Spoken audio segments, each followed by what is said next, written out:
I actually saw this video I'm going to post here that someone posted like last year. So I watched the video and I was still asking myself, in this generation,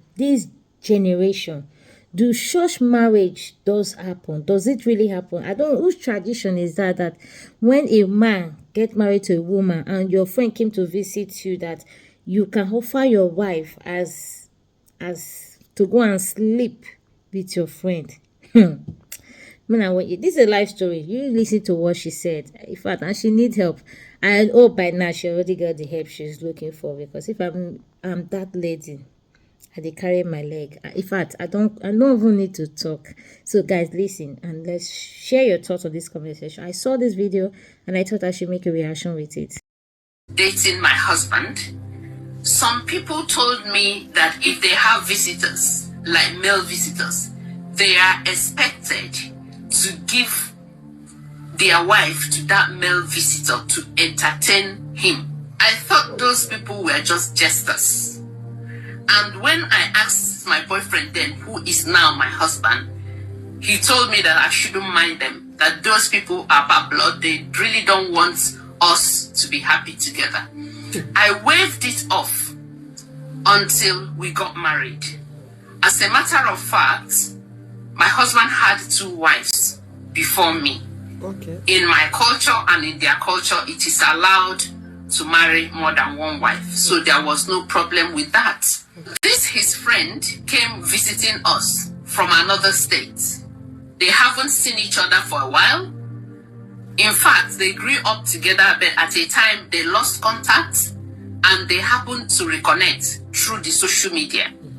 So this friend of his was to visit us and we were all happy because he has been telling us about this, his childhood friend and everything. We were all happy. We made food, special food. Me being the last wife, I did a lot of, cooking for the whole family and especially for this friend of my husband who was coming to visit us. Me and my co-wives with their children, I haven't really had a child yet because it's not long that we married.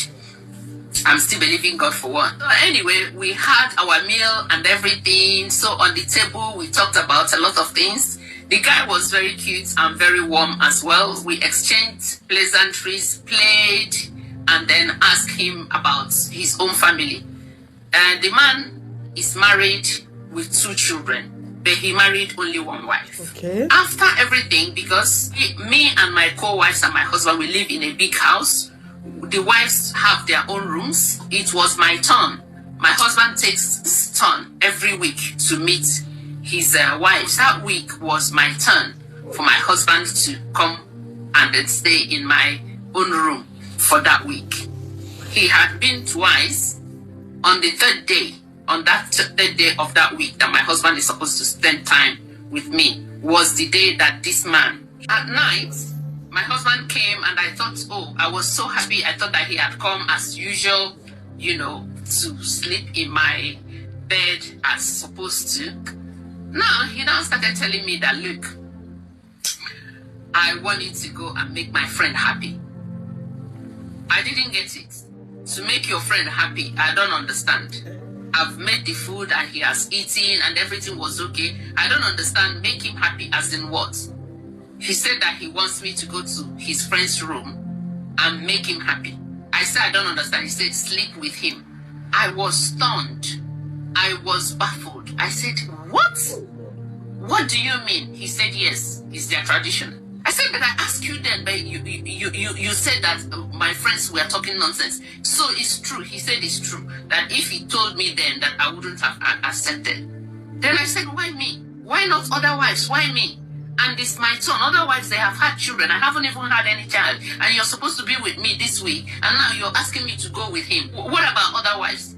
He said that I am the more presentable one. That when you want to give somebody something, you have to give that person something that is very presentable. That I should do him that favor. And that I shouldn't put him to shame.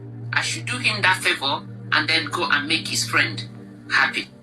I pretended as if I agreed. Because it was late and I didn't know what to do. If I had said no, I don't know what would have happened. But I said, okay, if that's what you want.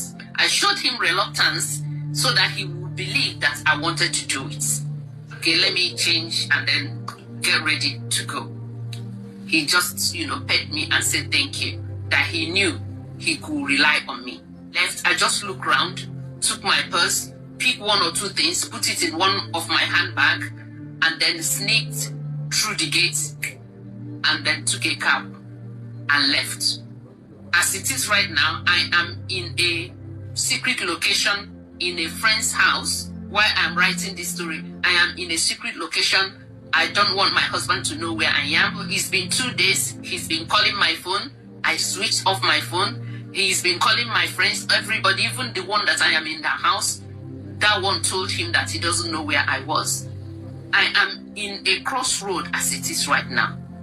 Shall I go back to my husband? What is he going to do to me?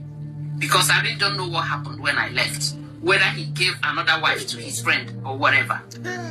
Honestly, I don't know what to do. Shall I go back to that marriage?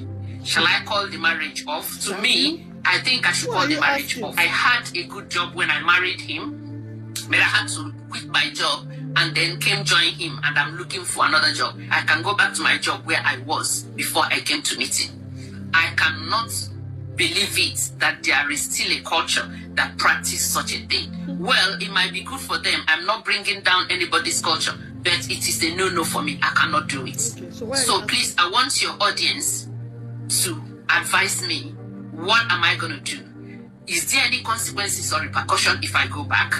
Or shall I just quit the marriage and then leave? At least, to the best of my knowledge, I'm not pregnant. It's even happening early so that there is no attachment to that marriage. Please, I want your audience to advise me.